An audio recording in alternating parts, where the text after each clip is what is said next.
the regional commissioner, Nyanza region, the three chairs of parastatals, Maseno University, Lake Victoria South Waterworks Services, Lake Basin Development Authority, the various directors representing different government parastatals, the proprietors of the security, private security firms, led by Bwana Tobias, the entire national government administration infrastructure, the regional security team, the county security team, members of public, and our distinguished guests today, who are the security officers. Good afternoon. Good afternoon once again. First, I want to appreciate the leadership of the Private Security Regulatory Authority, led by Bwana Fazul, and the players in the private security sector. It's not every other day that you get to see all the important officers who look after us at the very basic level gathered here, and not just to ensure that everything to do with security is properly in place, but to have a number of you graduate having undergone a training based on a curriculum that has been developed by yourselves, of course in conjunction with the government. It is a new level that we are taking the private security matters to. And the other thing is to just appreciate the fact that we are all here to witness this important occasion. It's another huge step forward in our reform agenda for the private security sector, which remains a critical cog in the larger national security framework. As you are all aware, this journey took a significant turn a few weeks ago when we launched a standardized training curriculum for our private security guards. The enhancement of regulations and standards within this sector not only ensures the safety and well-being of our citizens, but also contributes significantly to the overall stability and resilience of our nation. Today, we are making another statement on the accountability front by introducing the mandatory registration of private security guards. And I want us to mark that: mandatory registration of private security guards. This essential step will not only foster a higher level of professionalism within the industry, but also provide a structured framework for monitoring and regulating the activities while on duty.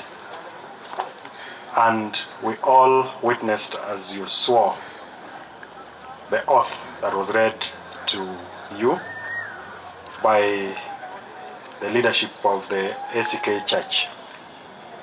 Ladies and gentlemen, we recognize that private security guards can be cogent partners for maintenance of law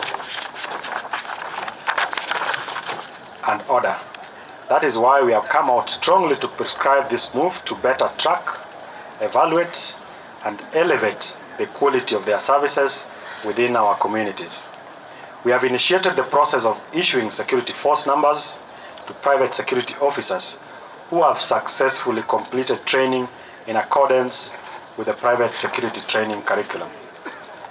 This number serves as a distinctive identifier designed to streamline the recognition of private security officers by the general public, and also to facilitate the government's ability to monitor and manage licensed private security personnel effectively.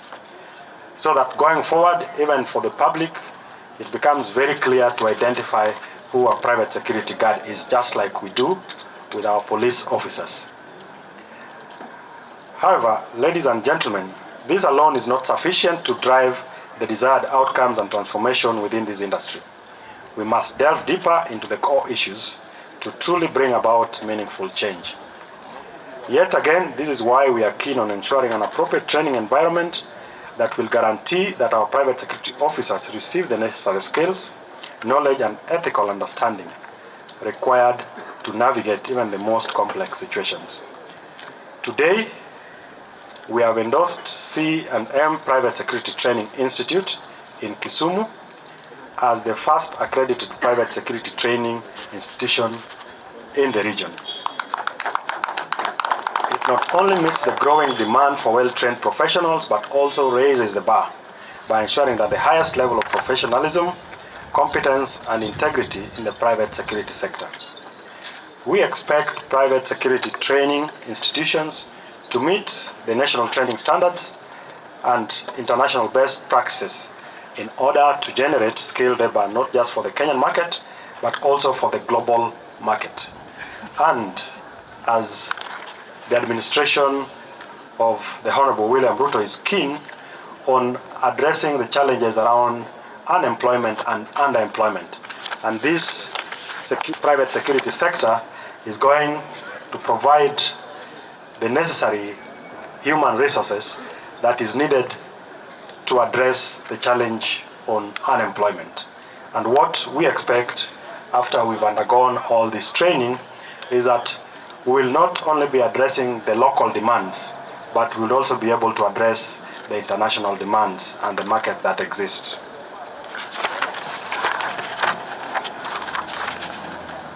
On behalf of the government, I want to appeal to local and international partners to join us so that we actively engage in this initiative and contribute towards its success.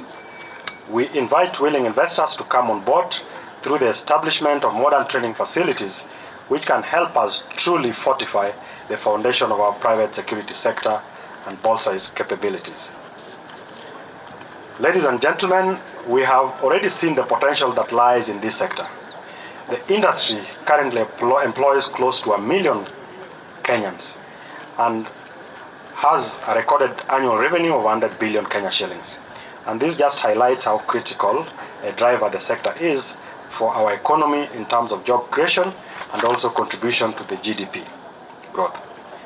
However, citizens, entities, businesses, and even organizations in the country need to be human enough to safeguard the private security guard welfare, particularly in terms of their remuneration and working conditions. Fair compensation will not only demonstrate our collective respect for their dedication, but also foster a motivated and committed security personnel. And working with the Private Security Regulatory Authority, we will want to ensure that the welfare of our officers are properly taken care of. As I come to the end of my remarks, let me commend the Private Security Regulatory Authority for recognizing the value of reaching out to the grassroots to create a stronger and safer society. The PSRA office in the region, which we are opening, marks a significant step towards enhancing accessibility and efficiency. We have other regional offices, meaning that we are taking services outside Nairobi. We have an office that is being opened here today. We have an office in Eldoret. There's an office in Mombasa, as well as in the northeastern region. The authority continues to demonstrate its commitment to fostering a closer connection with local communities and its stakeholders, so that it addresses the concerns that we have in every part of this country. Lastly, to C&M, congratulations. You've done a great job. And I can see you are following in the footsteps of our colleagues in Eldoret. So you are the second. And we are looking forward to having many more. And being pioneers, you have your work cut out because they will be looking up to you. And if you mess things up, it it means we mess all these officers who are here.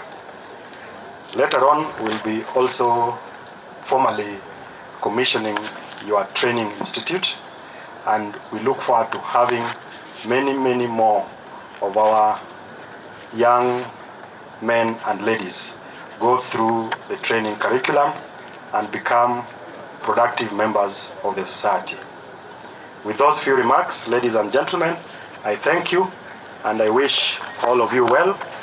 I want to sincerely congratulate the leadership of C&M together with those in the private security sector.